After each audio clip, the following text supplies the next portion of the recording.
All right. Today, I want to share with you a few things that you can learn. If you find yourself in a minor survival situation, this is not anything that's too extreme. Maybe you're lost for a little bit and you just need to take your time and sit around for a little bit and find a few things just to pass the time. Maybe somebody is looking for you and you know that it's just a matter of a couple of hours. I might show you a few things that you can look for in case you needed to make a shelter, or maybe to make a fire, or maybe to just snack on and have a few things to eat in case you are getting really hungry. Or we just might find a few things to just make your day a little bit more comfortable, a little bit more happier, put a smile on your face, take out the worry on being out here in the woods. Things to just random things that I find that we'll just share to take some of the worry and anxieties away. Get through the next couple of hours, the next night, whatever it is. So join me and let's go for a nice little walk.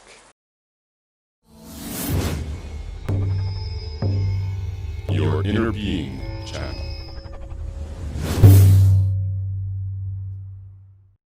At the moment that you get lost, the first thing that you should do is either one of two things. One, stay where you are, or move to an easy location that you know how to find and stay there.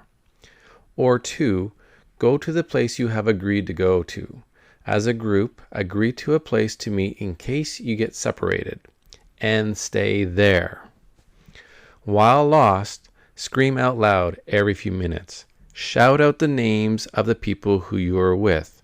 This will also scare off all the animals away from you, including the bears and the other animals that you might be afraid of. Those animals will not want to come find you. Trust me. Here are some cloves. These are my favorite things to eat. I really like the taste of them, and they usually grow in abundance. Yeah, I really love these things a lot. These are really good to eat. Got a nice little sour taste to them.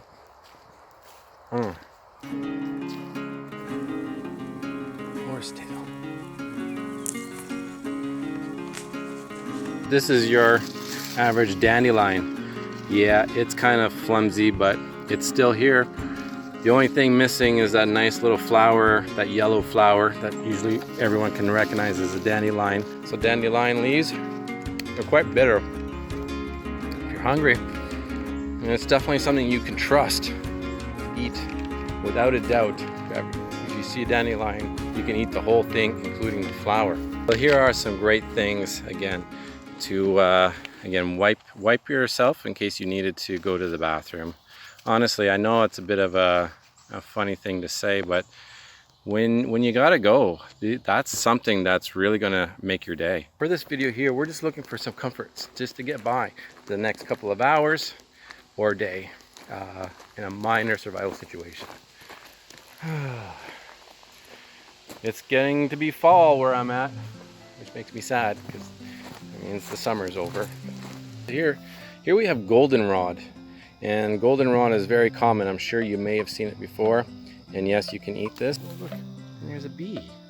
Hello, bee. And again, I don't need to be afraid of these bees. Just friends with nature, I'll tell you. If you have a comfortable attitude towards it, they know that you're not going to kill them. Anyway, back to this. Very peppery. Nothing that can't eat a lot of that.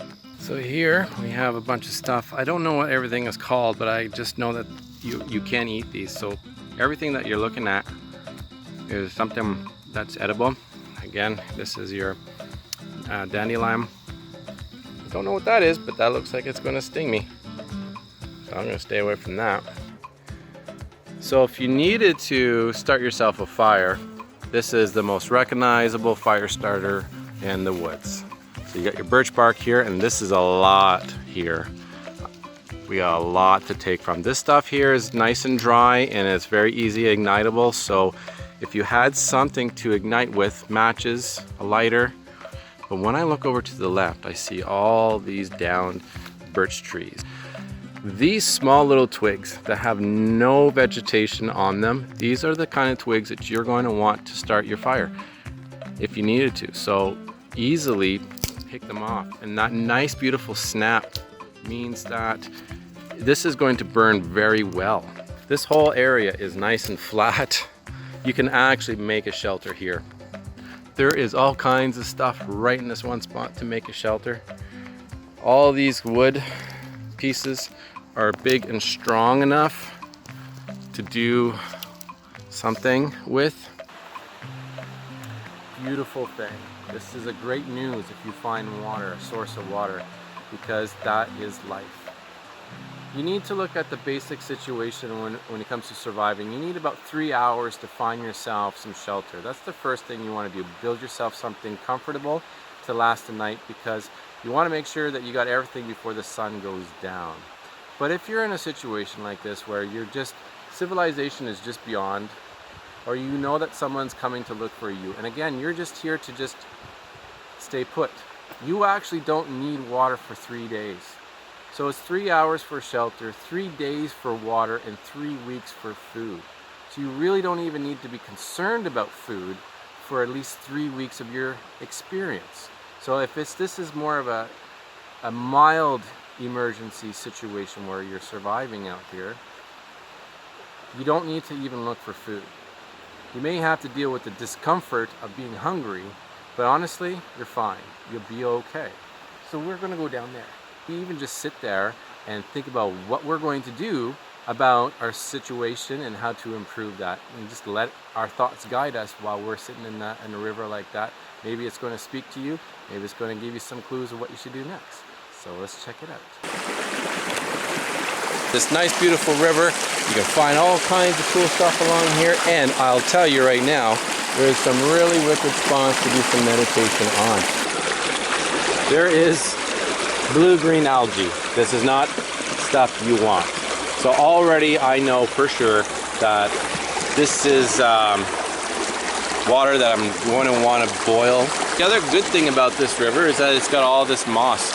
There's moss all the way down. So that moss is purifying this water. So on one hand, I'm looking at this and I'm thinking, all right, this might be safe water to drink. But on the other hand, I've seen a few signs that maybe it's not. It looks fairly clean, but I would boil the water. It's definitely a place to come in and get cleaned off, to feel fresh, feel the love, feel the peace. One of the things I can tell you right now that's already a comfortable feeling is that there's no bugs out here. There's no mosquitoes. I don't have to worry about that. It's definitely something that's always irking me, is those mosquitoes. I'm telling you, it's me against the mosquitoes. We have ourselves a raspberry bush. There's not much on it at this time. I think all the critters have gotten to it. That's a tiny little raspberry. So here, as I walk across, I see this nice gigantic rock here. I take a closer look at the rock area. Oh, look at all these down wood. Oh, wow. That is a freaky thing. Every once in a while you come across something like this where it's like it reminds you of some of your homely natures. Like obviously this looks like a bed or even a chair, and you do see that out in nature. So why not take advantage of that too? Maybe this is a place where you can just sit and feel comfortable.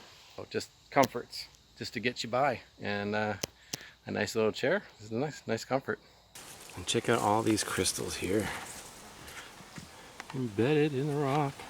Pretty nice.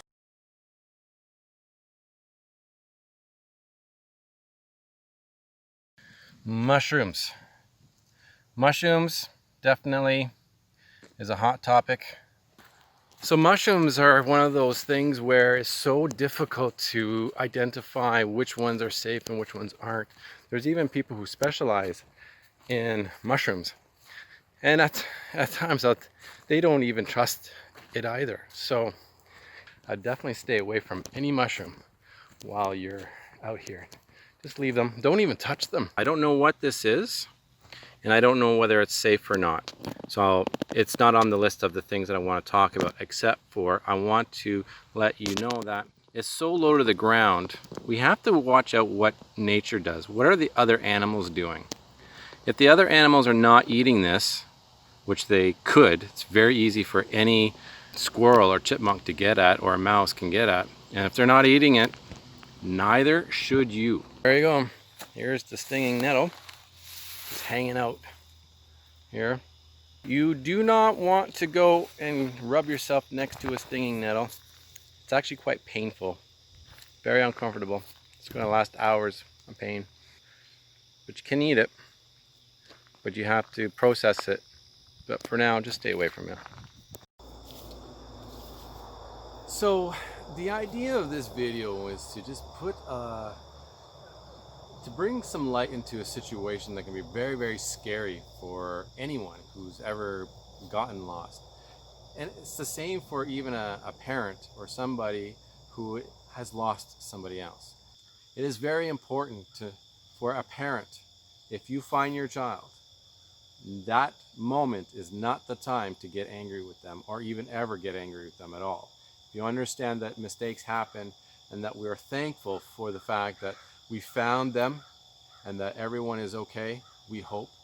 Even an injured person, they're alive, and we just move on from there. So if you think that this is just going to be a short-term loss, like the potential for being found is very high. You're in a park area, you're on a trail, a recognizable trail. So what can you do in the short term to pass by? So a few of those little things, like finding something to eat so that you don't get too hungry. Those are nice little comfort things. Sitting by the water and just enjoying that time are comfort things. Again, the idea that you only need 3 days before you actually need to consume the water should give you some comfort that you're going to be okay. If it's just an overnight situation, you'll be found tomorrow. You don't need to find water. You're okay. Find something to comfort yourself with and do that until you're found. And that's the point of this. Enjoy some of the things that are out here in nature. Enjoy the trails. Don't get too afraid of it, because once you get afraid of it, then you'll start making bad choices, and it's those bad choices that lead to worse situations, and that's what you want to try to avoid. Just stay calm. Everything's cool. And if you're the other person looking for that lost person, again, stay calm, stay cool. If the likelihood was that you were going to be lost or in the woods for days or weeks even, what can you do? So that gets a lot more complicated. There are more short-term things to think about and more long-term things to think about.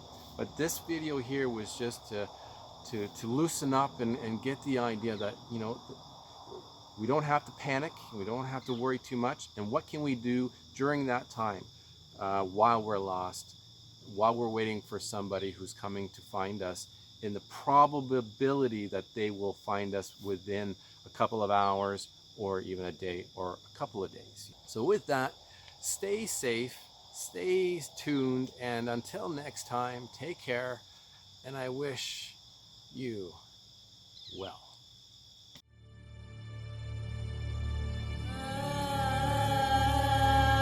Thank you for watching.